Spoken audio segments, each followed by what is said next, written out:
तहरीक इंसाफ को ये लगता है कि मौजूदा हुकूमत नए इंतखाबात नहीं करवाना चाहती, एहतजाज ही आखिरी हल रह गया? इस वक्त जो मुल्क की हालात हैं और जितनी तेजी से ये खराबी की तरफ जा रहे हैं, मुझे पता है कि जो नए हमारे इम्पोर्टेड दोस्त आए हैं वो कह रहे हैं कि जी इमरान खान ने किया, काश इमरान खान ने किया होता तो हम इलेक्शन हार जाते।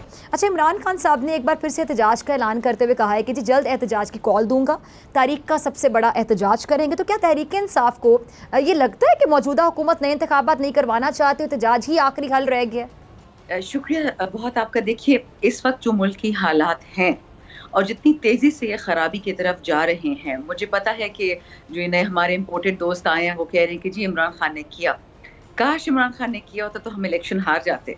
ये इसलिए डर रहे हैं, अगला इलेक्शन इसलिए नहीं अनाउंस कर रहे क्योंकि इनको अच्छी तरह पता है कि पीटीआई ने जीतना है। ये जो उनका महंगाई मुकाओ मार्च था, ये सारी गपशप थी। अगर इनके पास इतनी ही एक्सपर्ट थे तो इतनी तबाही कैसे आ सकती थी। लेकिन जो ज्यादा इंपॉर्टेंट चीज जो आपने सवाल पूछा कि देखिए एहतजाज हम इसलिए कर रहे हैं क्योंकि ये पेट्रोल सिर्फ MNAs, MPs या PTI के लिए महंगा नहीं हुआ, ये सारे पाकिस्तान के लिए महंगा हुआ, ये मजीद महंगा होना है। और आपने आज देख लिया होगा, एक सर्कुलेशन कर रही है एक ऑडियो एक वीडियो शौकत तरीन साहब की, शाहीन सहबाई साहब ने भी दी है। बहुत सारे लोगों का इंकशाफ आया है कि बाकायदा हमारी जो इकोनॉमिक टीम है उसको ब्लैकमेल किया जा रहा है कि जो नई इम्पोर्टेड टीम आई इनकी आप ट्यूशन करें। तो मुझे आप बताएं, अगर इन्हीं को हमने ट्यूशन देनी है तो हमारी गवर्नमेंट फिर क्यों हटाई? हमें तो नालायक कहा जाता था, ना तजुर्बाकार कहा जाता था और महंगाई वाली टीम थी। सो माजरत के साथ ये जो हो रहा है ना मुल्क के साथ, ये मजाक है। अच्छा, let's say VONC vote of no confidence एक आईनी लीगल तरीका है, बिल्कुल ठीक है। आप आ गए, आपने हमारे लोगों को भी नहीं खरीदा, वो भी हम छोड़ देते हैं। आपने एलाइज को भी नहीं खरीदा, वो भी हम छोड़ देते हैं। लेकिन आप जब आए तो बहुत ज़रूरी था आपका कि चाचा ताया मामा फूफा बेटा नवासा आ गया। PDM तो भरी हुई है टैलेंटेड लोगों से, शरीफ लोगों से, जिन पे कभी नाप का केस भी नहीं हुआ, काबिल लोगों से। उनको उन्होंने पीछे कर दिया कि जी बस आप बैक बेंचर्स बने, ठप ठप करें।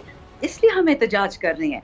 हमारी एहतजाज की बहुत वजूहात है, लेकिन आपको मैं ये बता दूं, लोग कहते हैं कि पॉलिटिकल क्राइसिस है, ये पॉलिटिकल नहीं है, ये एग्जिस्टेंशियल क्राइसिस है। ये पाकिस्तान की पूरी जो हमारी जड़ें हैं ना, इसको हिला दिया है कि पाकिस्तान सारी उम्र गुलाम रहेगा, गरीब रहेगा कि नहीं। बेशक गुर्बत थोड़ा अरसा रहे, लेकिन हम खुददार बने, अपने लिए काम करें और अपने आप को आगे बढ़ाएं। फरहाना सनाउल्लाह और खुर्शीद शाह साहब ये कह रहे हैं कि जी तहरीक इंसाफ आए और जी बैठकर बात करें तो सब चीज़ों पर बात हो सकती है, यानी वो लोग विलिंग है बात करने के लिए, उनको लगता है हो सकती बात। ये भी कहे कि जी अगर तहरीक इंसाफ धमकियाँ देगी तो कोई बातचीत नहीं होगी। मुत्तहिदा हुकूमत से मुज़ाकरात पर अब तहरीक इंसाफ का क्या मौक़िफ़ है? आप लोग बातचीत करने के लिए तैयार हैं? देखिए, अगर खान साहब चाहें कल तो हम सारी पार्टी खान साहब की एक लफ्ज़ पे लब्बैक करके हम बैठ जाएं। इशू ये नहीं है हमसे क्या मुज़ाकरात करना चाहते हैं। What do they want to say? कि we are sorry हमने गलती की, आप लोगों को खरीदा, we are sorry हमने धांधली की, we are sorry कि हमने अमेरिका के कहने पे मुल्क को तबाही बर्बादी की तरफ झोंक दिया। क्या बात करना चाहते? खुल के बात करें ना। ये कहना, अखबारों में स्टेटमेंट्स देना कि हमारे साथ आए बैठे हैं, ओ भाई हम सारे इस्लामाबाद में बैठे हैं, आप हमारी तरफ आए ना। हम तो आपसे कुछ नहीं मांग रहे, हम तो इलेक्शन कमीशन से इलेक्शन मांग रहे हैं। अगर आपने इतनी जरूरी बातें करनी है, बड़े बड़े मोतबर लोग हैं नून में, पीपल्स पार्टी में, JUI में, वो खुद आए खान से मिलने, हमें क्यों बुला रहे हैं? It doesn't make any sense.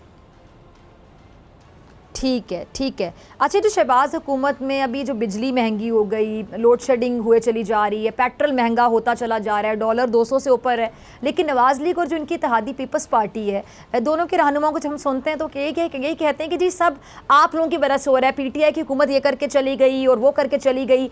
अब ऐसा क्या कर दिया था तहरीक इंसाफ ने जो इनके लिए हुकूमत चलाना मुश्किल हो रहा है? यही मलबा बस आप पे फेंके चले जा रहे हैं। देखिए, अब तो बच्चा बच्चा ये जान गया है कि जब इन लोगों ने NRO इनको नहीं मिल रहा था खान से। मैं आपको एक बात बताऊंगी, आपको बहुत हैरान कर लगेगी। खुर्शीद शाह साहब उस दिन एक स्टेशन में थे और उसी TV स्टेशन में मैं भी थी, उनकी रिकॉर्डिंग हो रही थी। उस रिकॉर्डिंग में उन्होंने खान साहब से एक सवाल उनका पूछा, खुर्शीद शाह साहब से, कि आपको खान साहब के बारे में क्या ख्याल है? कहते जी सियासी ख्याल तो आपको सबको पता है, लेकिन सच्चा आदमी है, उसने कहा था NRO नहीं दूंगा, उसने नहीं दिया। आप नहीं मानेंगे, जब मैं उस स्टेशन से निकली और शाम को मैंने खुर्शीद शाह साहब का प्रोग्राम देखा तो ये बात उसमें से काट दी गई थी कि सच्चा आदमी है, सिर्फ ये बात उसमें थी कि NRO नहीं देगा। आजकल मीडिया भी खान को सेंसर कर रहा है, ब्लैकआउट कर रहा है। खुर्शीद शाह साहब ने खुद बोला, अच्छी बात है, दलेर आदमी है।